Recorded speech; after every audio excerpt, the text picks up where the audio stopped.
मैं mobile control करूँगा। चलो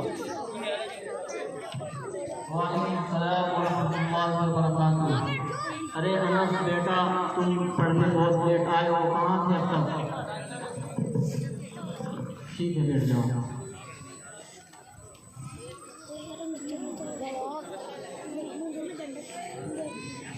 चुप।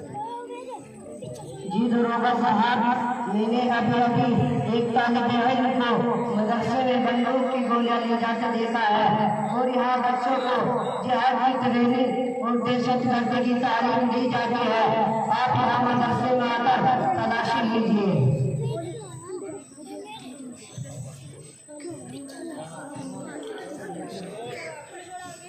बजाकर इमरान।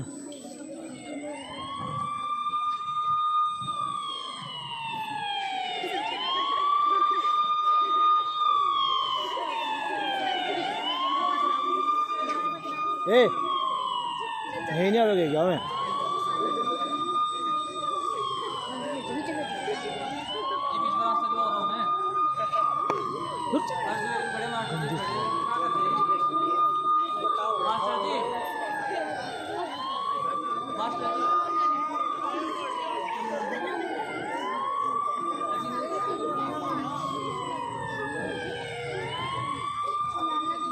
बेट खंडी थे क्या ये? खबरदार, कोई भी अपनी जगह से हिलने की कोशिश न करे। मैं पुलिस कमिश्नर थाने से, हमें खबर हो गया कि आप मदरसे में जिहाद की ट्रेनिंग और हथियार चलाना सिखाते हैं। चलो पीछे चलो। अरे भाई, आप लॉकडाउन से वाजिब शराब में घुसते यहाँ, क्या काम है आपका? क्या बात है? हम यहाँ बच्चे पढ़ाते हैं, ऐसे कैसे हो जाएगा यहाँ?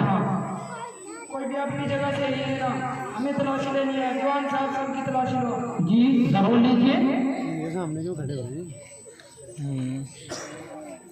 चांद वही एक तरफ होके बोल रहे हैं, ये पीछे दे सामने दान तो सारा सिस्टम। हाँ यहाँ खड़े हो। ये तो बंदूक की गोलियां लगती है। नहीं नहीं, ये बंदूक की गोलियां नहीं है, ये पेंसिल है। गौर से देखो दरोगा साहब। ये सब थाने में चलकर पता लगेगा, गिरफ्तार कर लो इसे। ऐसे कैसे गिरफ्तार कर लेंगे आप लोग?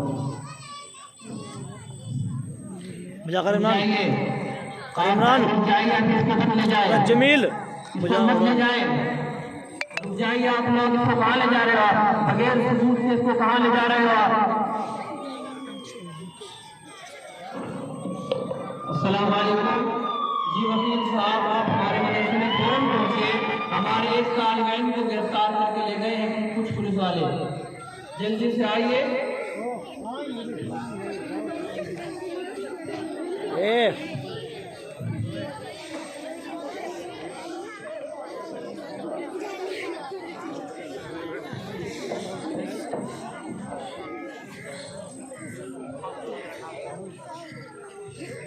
जी करता कहिए।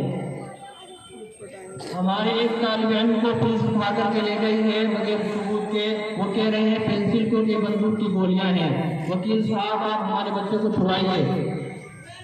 जी कर साहब, आप टेंशन मत लीजिए, इस केस को मैं लड़ूंगा। ठीक है, आप अपनी कार्रवाई कीजिए।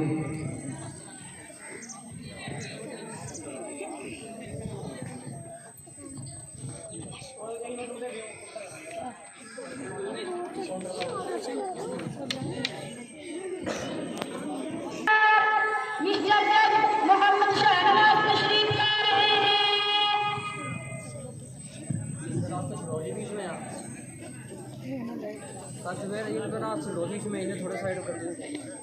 अजय समझना बोल लो आप, ये सारी बात वहाँ जाओ आप।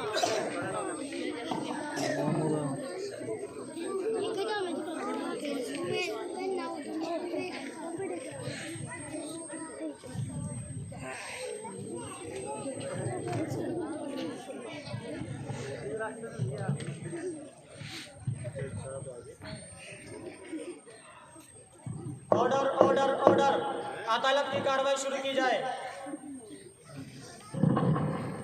जज साहब, आज का केस ये है कि कुछ ही दिनों पहले एक मदरसे के तालिब इल्म मोहम्मद अनस जो दहशतगर्दी के मामले में गिरफ्तार किया गया है, जो अब पुलिस की हिरासत में है और उनके वालिद का कहना है कि मेरा बेटा इस जुर्म में बरी है, उस पर गलत इल्जाम लगाकर फंसाया गया है। मुजरिम और उसके वालिद को अदालत में हाजिर किया जाए। मुजरिम मोहम्मद अनस और उसके वालिद मोहम्मद कमर को अदालत में हाजिर किया जाए।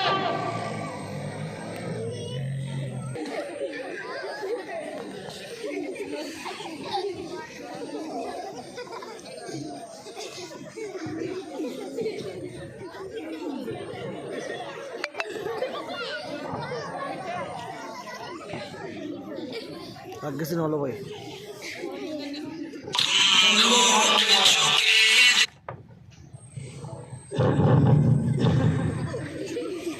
जज साहब, पता चला है कि मेरे बेटे को गलत इल्जाम है।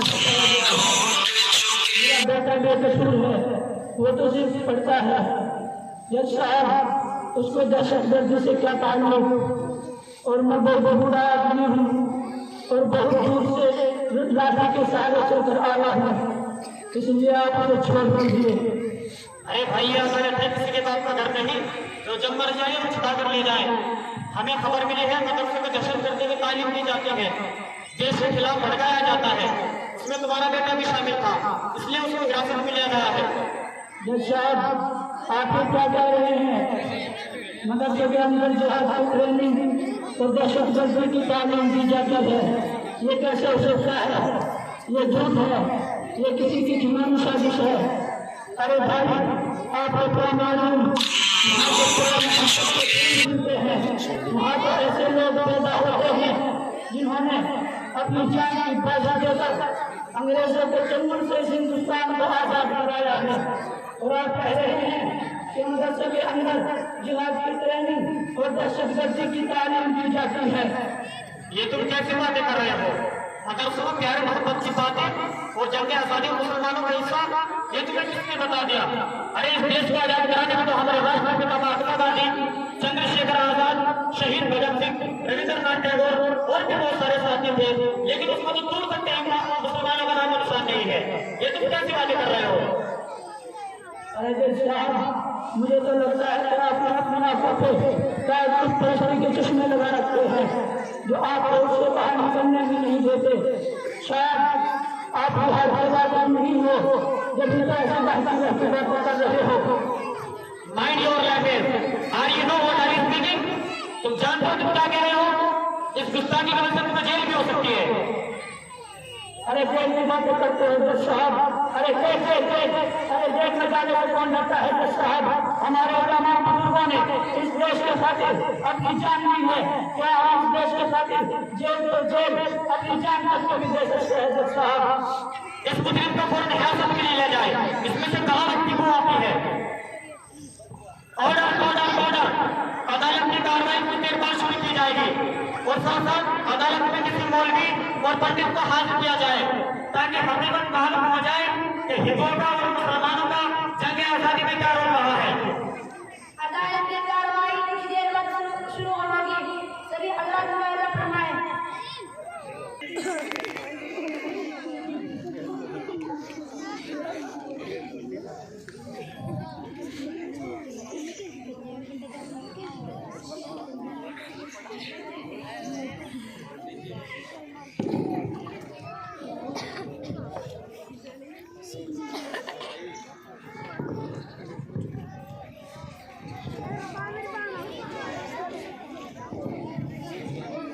ना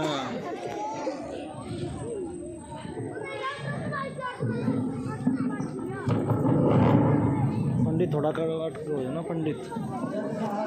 मुस्लिम के वालिद का कहना है कि जंग आज़ादी में मुसलमानों का अहम रोल रहा है। इसके लिए इन्होंने मौलवी को मानने का फैसला लिया है कि वो साबित करेंगे जंग आज़ादी में मुसलमानों का क्या रोल रहा है और इनके बारे में है बाबा रामदेव।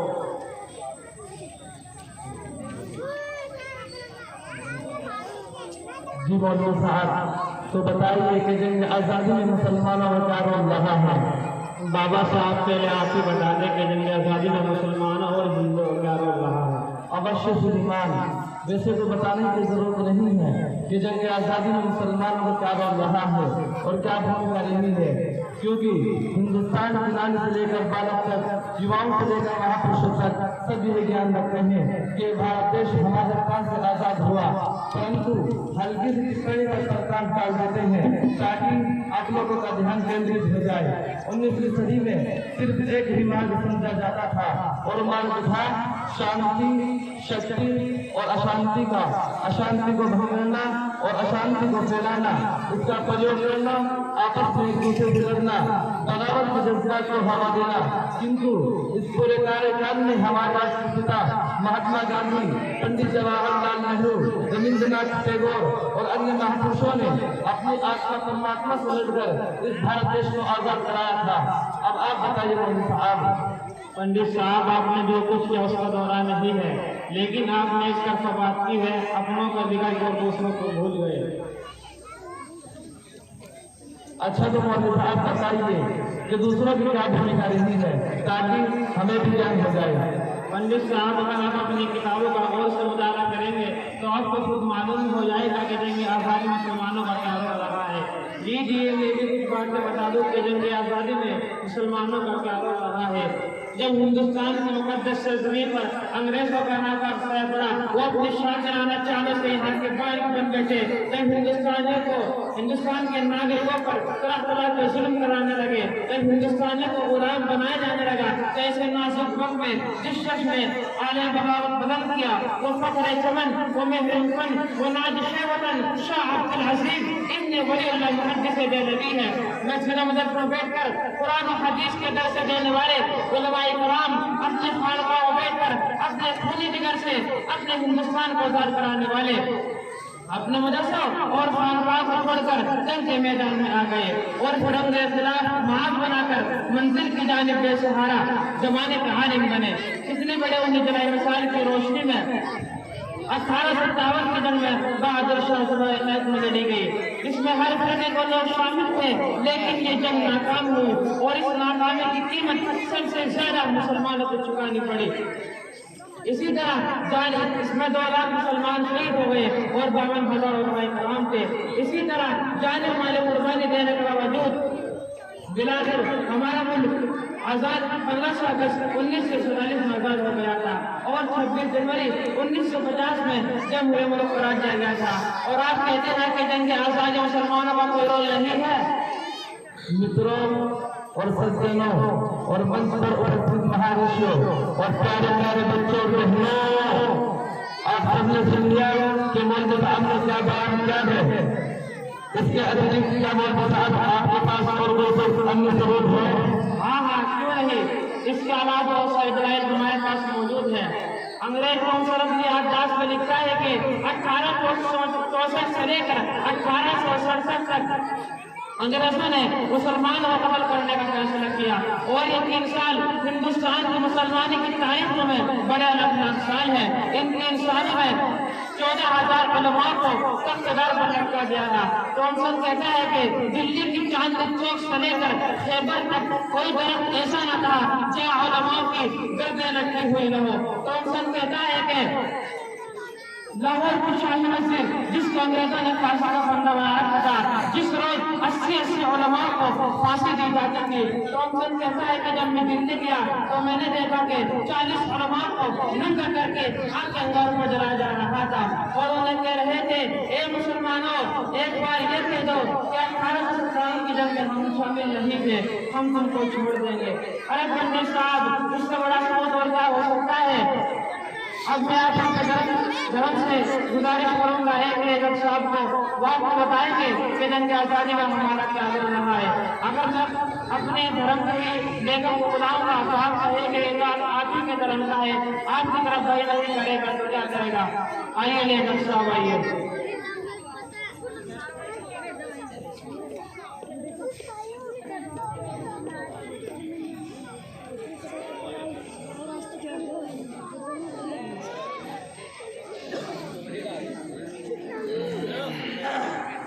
चल वाह जमील।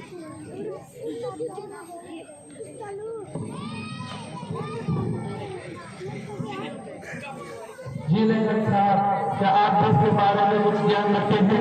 हाँ पंडित साहब, इसके बारे में मुझे बहुत कुछ मालूम है कि मुसलमानों का जब आजादी में क्या रोल रहा है।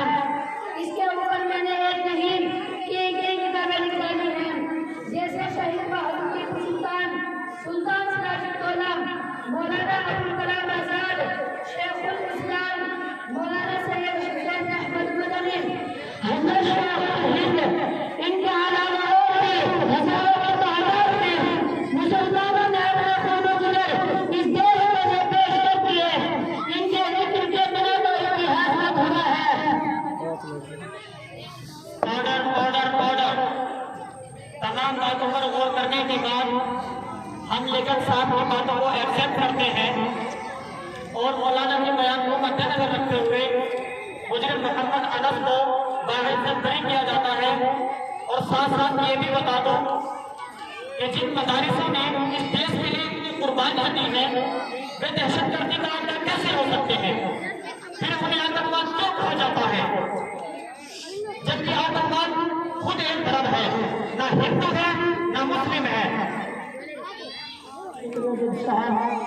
देर ही से सही, मगर आपको इस बात का इल्म तो हुआ कि नशे के अंदर जिहाद की ट्रेनिंग हुई, दहशतगर्दी की तालीम हुई, बल्कि प्यार मोहब्बत और अमन की तालीम हो जाती है। हाँ, आज हमें समझ आ गया है कि मदरसों को बदनाम किया जा रहा है, इनको बेवजह के दहशतगर्दी का आटा बताया जा रहा है। इन मदारिसों की कुर्बानियां, इन उलमाओं की कुर्बानियों को इतिहास के पन्नों से मिटाने की नाकाम कोशिश की जा रही है, जो सरासर गलत है। मेरी आज से भी गुजारिश है कि आप किसी के बहकावे में ना आए और मुसलमानों को गलत निगाहों से देखना बंद करें। Order order order.